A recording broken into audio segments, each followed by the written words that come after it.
Hello everyone, welcome back to my channel. आज की इस वीडियो में हम क्रिप्स मिशन के बारे में डिस्कशन करेंगे और हम ये देखेंगे कि भारत के राजनीतिक गतिरोध को दूर कर सेकेंड वर्ल्ड वॉर में भारत का समर्थन प्राप्त करने के उद्देश्य से ब्रिटिश सरकार द्वारा भेजा गया जो क्रिप्स मिशन था वो भारतीय जो नेशनलिस्ट थे, इंडियन नेशनलिस्ट थे, उनको संतुष्ट करने में क्यों असफल हुआ।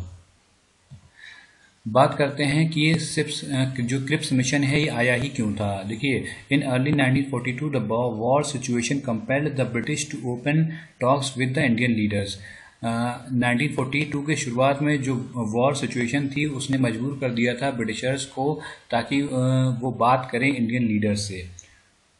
British faced reverses in Southeast Asia. As a result of this, India was under the threat of invasion by Japan. The allies of the British, that is USA, China, forced Britain to gain Indian cooperation for the war. India agreed to support Britain in the war if they agreed to offer complete independence to India soon after the war. देखिए, second world war के दौरान जहां एक और जो दक्षिण पूर्व Asia में ब्रिटेन को करारी हार का सामना करना पड़ा, वहीं दूसरी ओर भारत पर जापान के आक्रमण का भय दिनों दिन बढ़ता जा रहा था। ब्रिटेन के जो सहयोगी मित्र थे जैसे कि जो यूएसए है, यूएसएसआर था, चाइना था, ये लोग मिलकर ब्रिटिश पे दबाव बना रहे थे कि वह इंडिया का समर्थन प्राप्त करे। परंतु जो इंडियंस थे, जो नेशनलिस्ट थे, उन्होंने एक शर्त रखी। क्या शर्त रखी कि सरकार ठोस उत्तरदायी सत्ता का त्वरित हस्तांतरण कर जो सेकेंड वर्ल्ड वॉर के बाद भारत को पूर्ण आज़ादी देने का वचन दी। यानी कि ये लिखा वो complete independence to India soon after the war. ये शर्त रखी गई किसके द्वारा? इंडियन नेशनलिस्ट के द्वारा।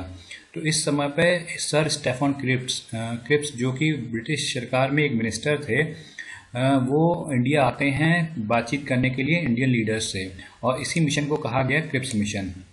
ये मिशन जो था वो हेड किया गया था सर रिचर्ड स्टेफन क्रिप्स के द्वारा, जो कि लेबर मिनिस्टर थे विंस्टन चर्चिल की गवर्नमेंट में, और उन्होंने भारतीय राष्ट्रीय आंदोलन का सक्रियता से समर्थन भी किया था।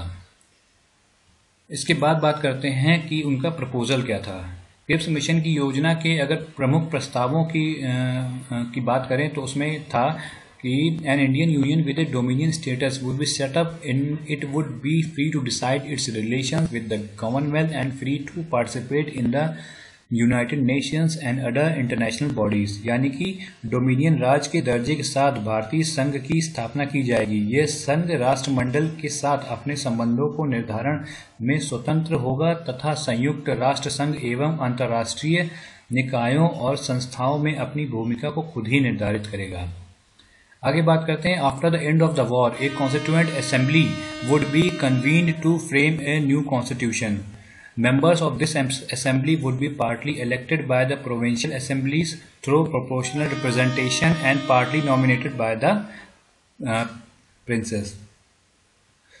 देखिए, युद्ध की समाप्ति के पश्चात नए संविधान के निर्माण हेतु संविधान निर्मात्री परिषद यानी कि जो कॉन्स्टिट्यूएंट असेंबली का गठन किया जाएगा। इसके कुछ सदस्य जो प्रांतीय विधायिकाओं द्वारा निर्वाचित किए जाएंगे तथा कुछ राजाओं द्वारा मनोनीत किए जाएंगे। राजा मतलब कि जो रियासतों का प्रतिनिधित्व करेंगे। ठीक है, इसके बाद बात करें, the British government would accept the new constitution only on the following conditions. क्या थी वो condition? any province not willing to join the union could have a separate constitution and form a separate union. The new constitution making body and the British government would negotiate a treaty to effect the transfer of power and to safeguard racial and religious minorities। यानी कि British सरकार संविधान जो निर्मात्री जो परिषद था यानी कि जो कॉन्स्टिट्यूएंट असेंबली था उसके द्वारा बनाए गए नए संविधान को निम्नलिखित शर्तों के अधीन स्वीकार करेगी। क्या थी वो शर्तें? तो वो शर्तें थी, जो कॉन्स्टिट्यूएंट असेंबली द्वारा निर्मित संविधान जिन प्रांतों को स्वीकार नहीं होगा वे भारतीय संघ से पृथक होने के अधिकारी होंगे। अलग होने वाले प्रांतों को अपने अलग संविधान बनाने का भी अधिकार होगा। इसके साथ ही जो देशी रियासतों को भी इस प्रकार का अधिकार होगा। इसके बाद बात करते हैं, जो नवगठित कॉन्स्टिट्यूएंट असेंबली तथा ब्रिटिश सरकार सत्ता के जो ट्रांसफर होगा तथा जो प्रजातीय व धार्मिक अल्पसंख्यकों के हितों की रक्षा के मुद्दे को आपसी समझौते द्वारा हल कर लेंगे। इसके बाद क्या होता है, the post of governor general would remain intact and defence of India would remain in British hands, यानी कि उक्त व्यवस्था होने तक भारत की सुरक्षा संबंधी दायित्वों का निर्वहन ब्रिटेन करेगा तथा वायसरॉय की समस्त शक्तियां पूर्ववत बनी रहेंगी। देखिए, post of the governor general would remain intact and defence of India would remain in British hands.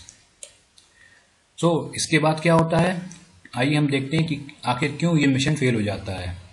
अगर इसके बाद में बात करें तो the INC was against the provinces rights to separately form union as this was damaging the national unity. They were also against the governor general's power being retained as against him being only a constitutional head. They also protested the lack of share in defense. There was no concrete plan for the immediate transfer of power. यानी कि कांग्रेस के mission द्वारा भारत को पूर्ण स्वतंत्रता के स्थान पर डोमिनियन स्टेटस का दिए जाने, देशी रियासतों के प्रतिनिधियों के लिए निर्वाचन की जगह मनोनयन की व्यवस्था, प्रांतों को भारतीय संघ से पृथक होने व पृथक संविधान बनाने की व्यवस्था के विरोध में मिशन के प्रस्तावों को अस्वीकार किया। ठीक है, इसके अतिरिक्त सत्ता के त्वरित हस्तांतरण की योजना के अभाव पर, प्रतिरक्षा के मुद्दे पर वास्तविक भागीदारी न होने और गवर्नर जनरल को पूर्ववत सर्वोच्चता दिए जाने पर भी कांग्रेस जो थी वो नाराज थी। अब मुस्लिम लीग की बात करते हैं कि मुस्लिम लीग ने क्यों रिजेक्ट कर दिया था plan. Muslim League rejected the Cripps mission because they did not like the idea of single union of India. They protested against the method for the Constituent Assembly creation and also against the procedure to decide on the provinces accession to the Indian Union। यानी कि मुस्लिम league को mission के प्रावधानों में जो single union of India की व्यवस्था होना स्वीकार नहीं था और ना ही संविधान जो कॉन्स्टिट्यूंट असेंबली थी उसके गठन का आधार स्वीकार था। दूसरा, जो क्रिप्स मिशन के प्रस्तावों को में मुसलमानों के आत्मनिर्धारण के सिद्धांत तथा अलग पाकिस्तान की मांग को भी स्वीकार नहीं किया गया था। इसके बाद बात करें तो Gandhi ji said the mission offered a dominion status after the war was a post dated cheque drawn on a failing bank. देखिए, कांग्रेस व लीग के अतिरिक्त जो अन्य दल जो थे प्रांतों को संघ से अलग होने का अधिकार दिए जाने का विरोध किया था। जो उनके अलावा जो दल थे उन्होंने भी इस चीज़ का विरोध किया था। तो गांधी जी ने कहा था कि क्रिप्स मिशन के प्रस्तावों पर जो उन्होंने टिप्पणी करी थी, उन्होंने कहा था कि ये आगे की तारीख का चेक था जिसका बैंक नष्ट होने वाला था। तो यही कारण थे जो क्रिप्स मिशन था वो फेल हो गया। सो आज की वीडियो में सिर्फ इतना ही। अगर आपको ये वीडियो पसंद आया हो then please do like and subscribe. Thank you for watching. Have a good day.